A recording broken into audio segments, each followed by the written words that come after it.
It is definitely time for a new ceramic coating. Oh, that is just awful.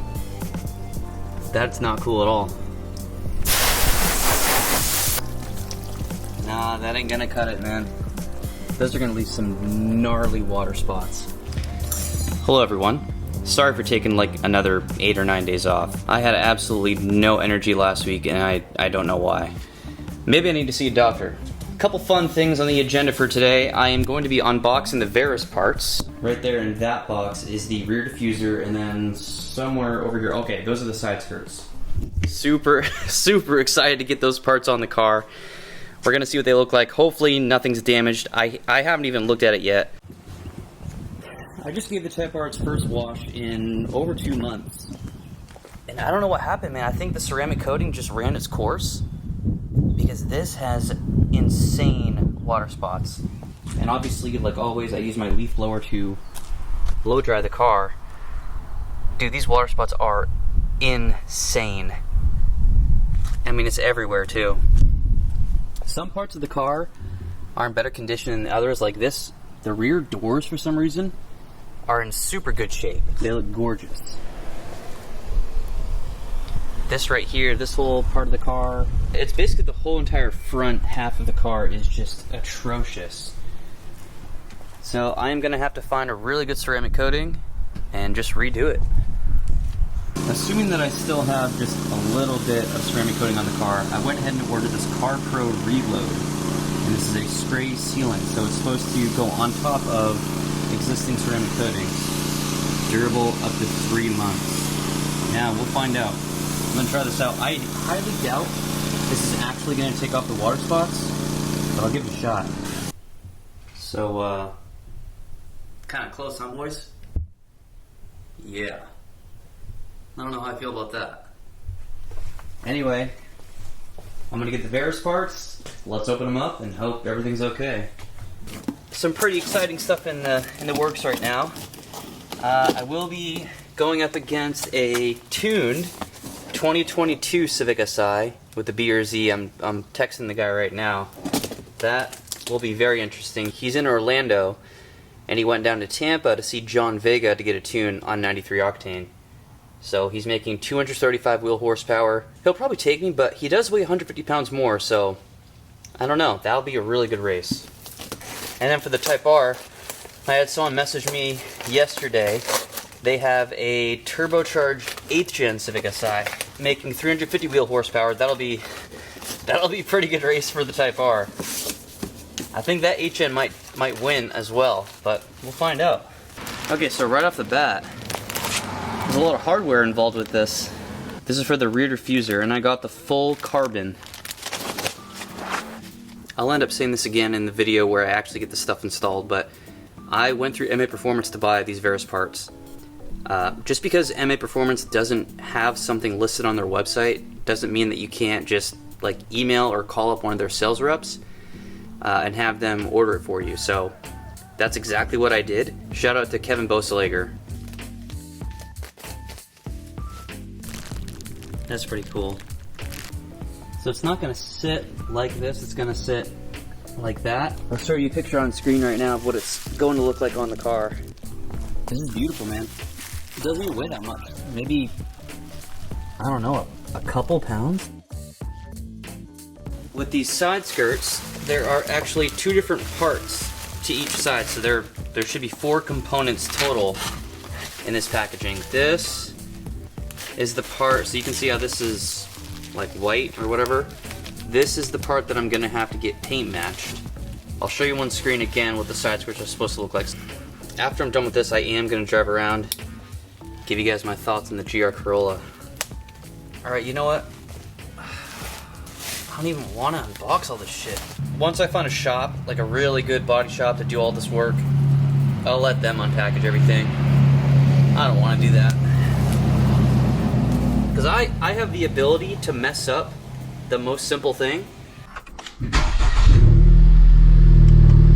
Dude, this car is a pain in the ass to detail. I love it though, it's just a pain in the ass.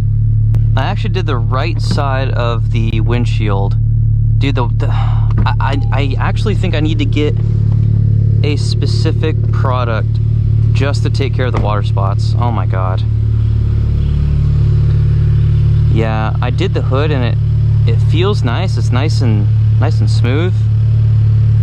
Still got some streaks though. Dude, I don't know.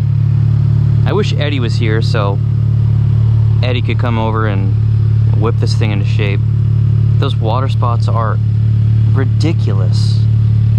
I used that product. I used the Car Pro all over the hood, on the fenders, and on the, what are these called? B-pillars, whatever.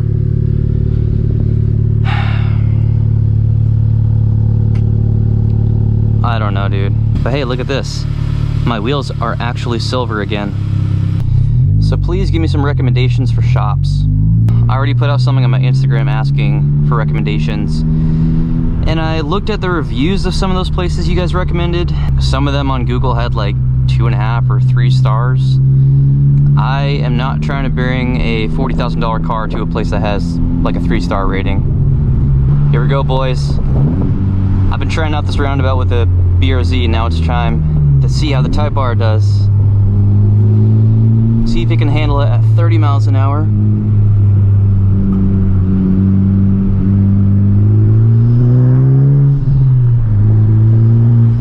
Dude, I think the Type R did that a little bit better than the BRZ. The BRZ is more fun because you can kick it out. But that was awesome.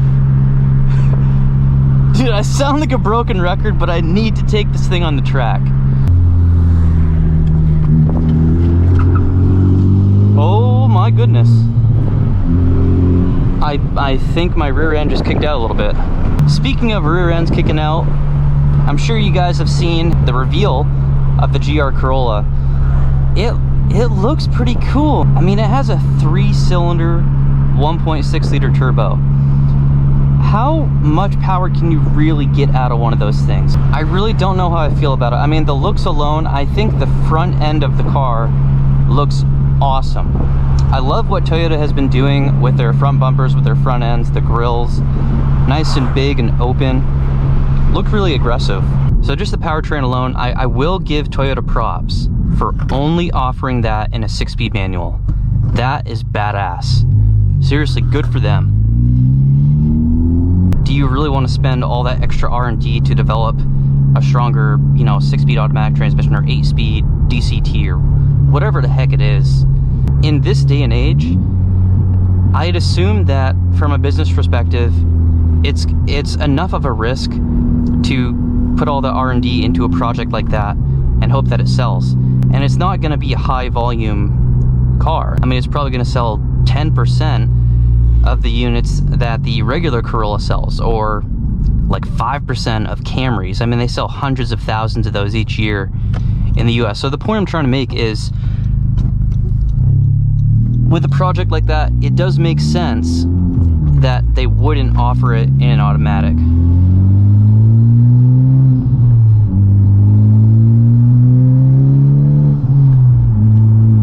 Oh my god, dude, I'm ready to clap some cheeks with this car again. If you guys are in this area, Orlando, Tampa, wherever, and you have something that would be a good match for the Type R or the BRZ, please let me know. Or if you have a buddy.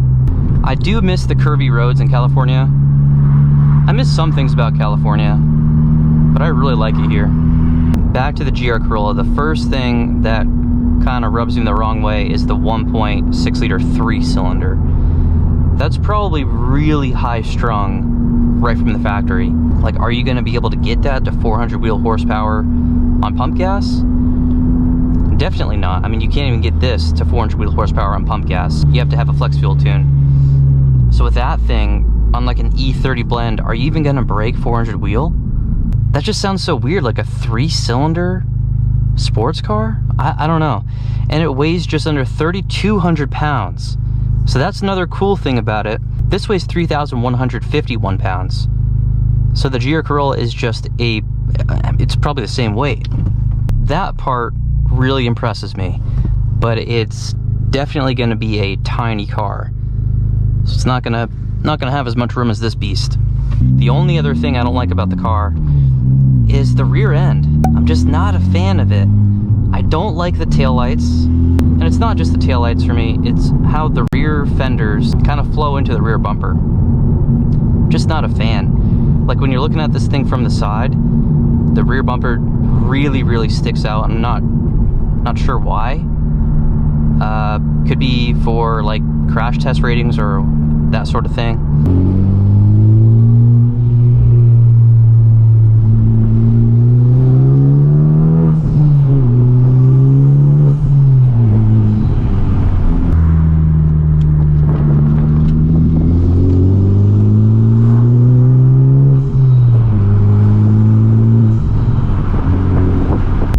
Something on my Instagram story asking people if they would like be interested in me trading something in for the Corolla, and people overwhelming response was no.